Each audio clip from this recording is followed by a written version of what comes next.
Nakikita niyo yan? Yan.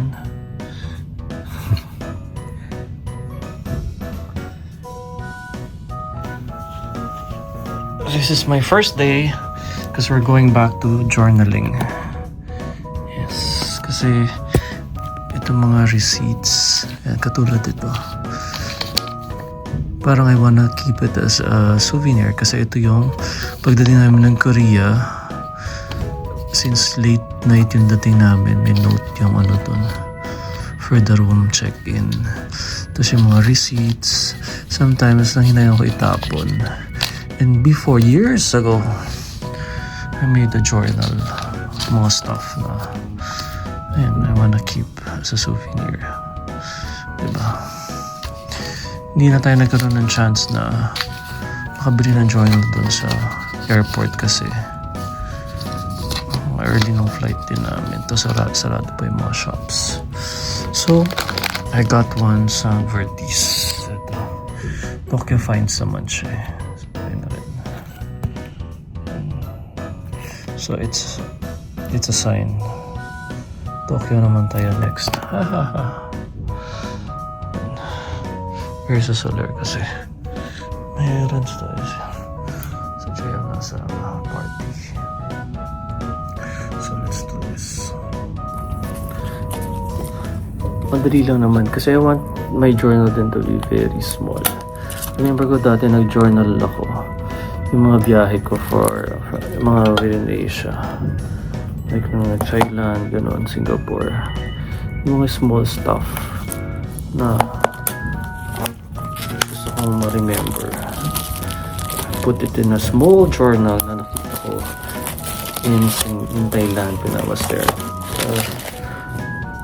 Clear lang na ano, parang ganito.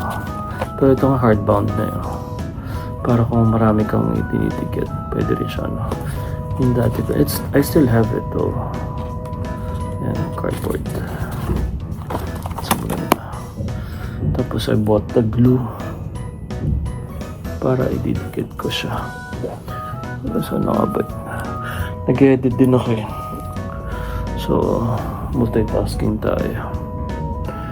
I got the glue kanina, eh.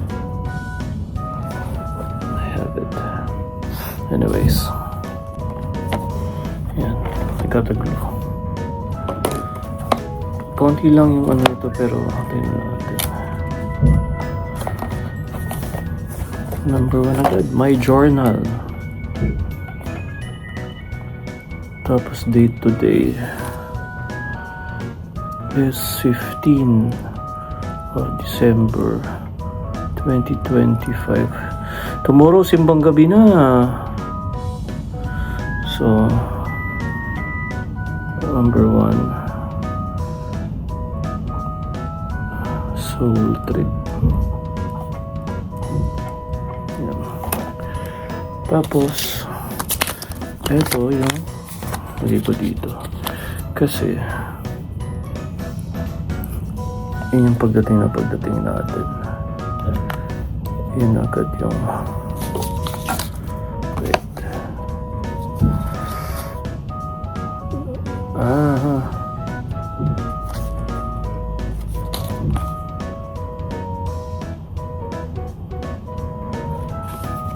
nawala yung ano ko, ticket ko kaya yung ano ko yun muna.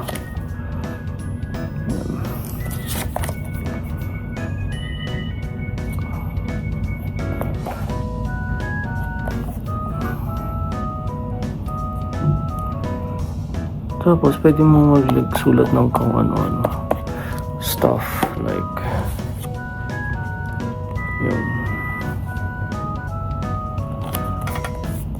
yung stamp nga may nakita ako eh. Ganda rin yun eh.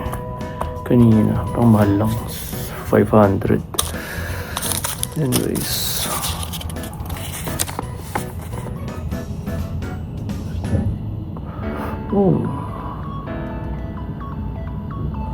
merong certificate to foreign. Ito yung pagdating namin ng airport. Nagpapalit kami kasi I still have yung Singaporean dollars ko. 42. Dami pa rin ko lang.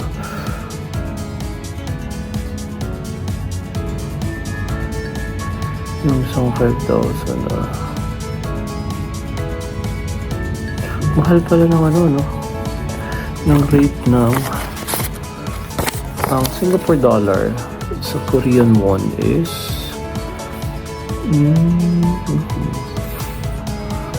1,081. Ang Philippine peso, ang rate niya in won is 21.25. Tapos, ang Australian dollar, 929.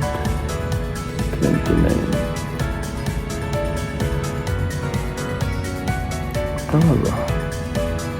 Oo, kasi yung Singaporean dollars, 1,081. Mas mataas pala ang value ng Singapore dollars sa Korea than Australian dollars. I didn't know that.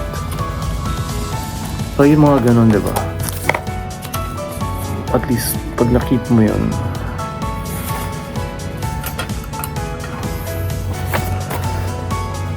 mariremember mo, marirecall mo. Grabe ng scissors. Cut natin para magkasya sa dati nga, di ko pinakat eh. Pinapost ko siya as is. Tapos yung nasa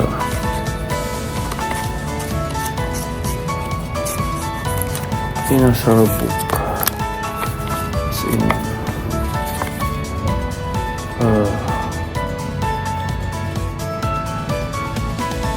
nagpas siya dun.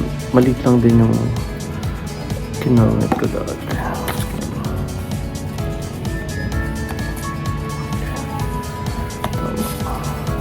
Kasi yun naman yung pinapalit. So after pagdating ng yun yung pinapalit namin. And then,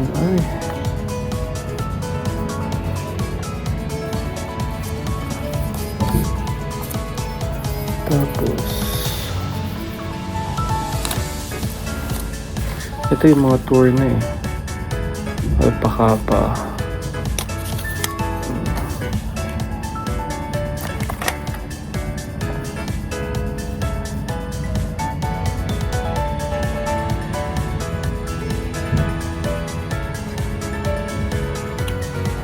Ito pa ba yung game? Ano ka na?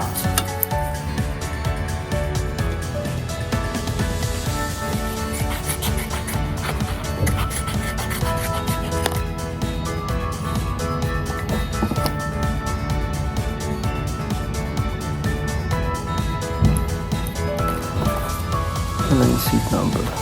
43D boarding group.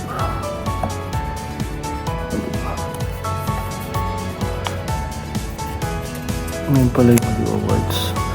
Good luck sa mga friends ko na nominated. Manalo kayong lahat. Yan.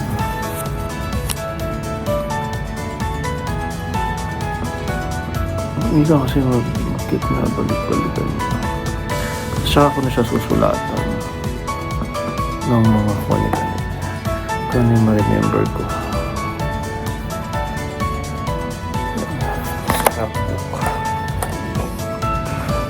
First page long cute. Tapos ito yung namin. And then pagdating ng hotel, ito na yung note na nilabutan ko from our host dun sa hotel. Dun sa pinabook ko na hotel. Yan, full name ko talaga. Diba? Kinip ko siya kasi sweet naman. Pag nag-worry pa kami pagdating doon kasi nga 2 AM na. Tapos wala pang staff as in the closes. Pero yun pala, nag-iwan sila ng note dun sa table, sa desk ng information reception. Kasi ito yung nakapost together with the key card. Diba? Ang galing. In fairness, mukhang mapupuno ko agad. Tapos, the following day, sana yung Seoul Tower na ano. Vivaldi Park. Grabe ang mahal din pala ng Vivaldi Park. Wala.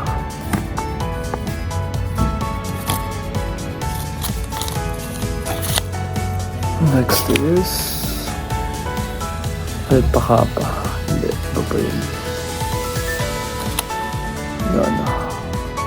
Anyways, morning calm. Yung tour namin. Sayang yung ano, yung sa Seoul Tower. Ano tayong souvenir?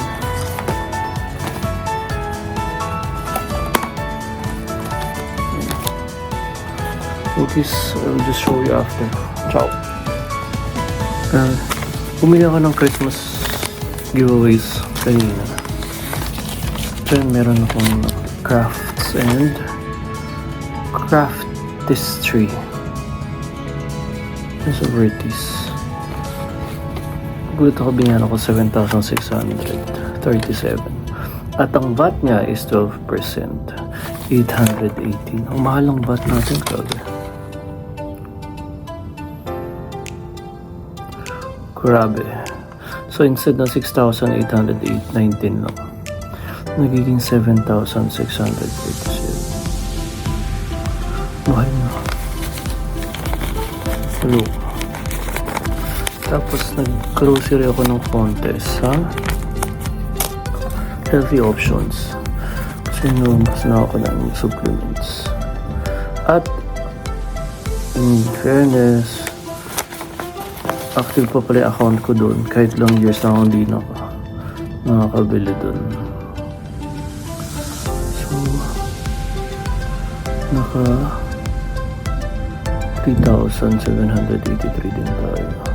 At ang VAT niya is 12% and 405. Grabe. Ano kaya?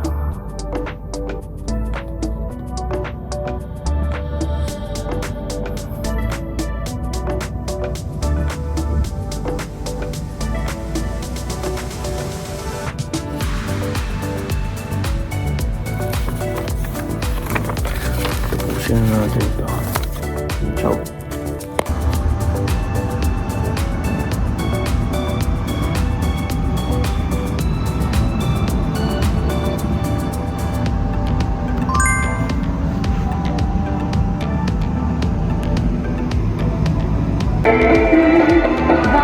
Day 1 also on the way.